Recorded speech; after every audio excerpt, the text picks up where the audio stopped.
ವಿಚಾರ ಎಲ್ಲವೂ ನಿಮ್ಮ ಗಮನಕ್ಕೆ ಗೊತ್ತಿದೆ. ನಾನು ಪ್ರತ್ಯೇಕವಾಗಿ ಅದನ್ನು ಎಕ್ಸ್ಪ್ಲೇನ್ ಮಾಡುವಂಥ ಅವಶ್ಯಕತೆ ಇಲ್ಲ. ಕೋಮು ಗಲಭೆ ವರ್ಷಾನುಗಟ್ಲೆಯಿಂದ ಆಗ್ತಾನೇ ಇದೆ. ಈಗ ಮದ್ದೂರು ಸಾಕ್ಷಿಯಾಗಿರುವಂಥ ಕೋಮು ಗಲಭೆ ಬಗ್ಗೆ ನಿಮ್ಮ ಫಸ್ಟ್ ರಿಯಾಕ್ಷನ್ಸ್?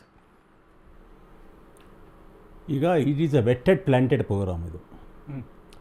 ಈಗ ಅನ್ಯ ಧರ್ಮೀಯರ ಮೈಂಡ್ ಸೆಟ್ ಚೆಕ್ ಮಾಡಿ, ಹಿಂದೂಗಳ ಮೈಂಡ್ ಸೆಟ್ ಚೆಕ್ ಮಾಡಿ.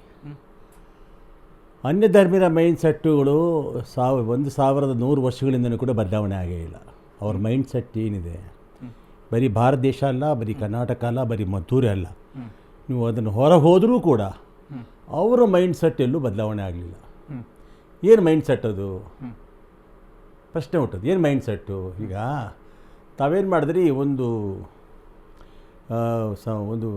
ಒಂದು ಸಮಸ್ಯೆಯನ್ನು ಅಥವಾ ಒಂದು ಸಂಘರ್ಷವನ್ನು ಬಿಡಿಸಿ ಹೇಳ್ತಿದ್ದೀರಿ. ಹಿಂದೂ ಟಾರ್ಗೆಟ್ ಆಗ್ತಿದ್ದಾರಾ ಅಥವಾ ರಾಜಕೀಯದ ಪ್ಲ್ಯಾಂಟೆಡ್ ಪ್ರೋಗ್ರಾಮ, ಇದು ಹಿಂದೆ ಯಾರಿದ್ದಾರೆ, ಅವರು ಆಳ ಅರಸುಗಳು ಯಾರ್ದು ತುಷ್ಟೀಕರಣ ಮಾಡ್ತಿದ್ದಾರೆ ಅಂತೆಲ್ಲ ಒಂದು ಭಾಗ ಇಟ್ಕೊಳ್ಳೋಣ. ಒಂದು ಭಾಗ ರಾಜಕೀಯ ತುಷ್ಟೀಕರಣ, ಇನ್ನೊಂದು ಭಾಗ ಹಿಂದೂಗಳ ಮೈಂಡ್ ಸೆಟ್ಟು ಮನಸ್ಥಿತಿ, ಇನ್ನೊಂದು ಮೂರನೇ ಭಾಗ ಬಂದುಬಿಟ್ಟು ಮುಸಲ್ಮಾನರ ಮೈಂಡ್ ಸೆಟ್ಟು.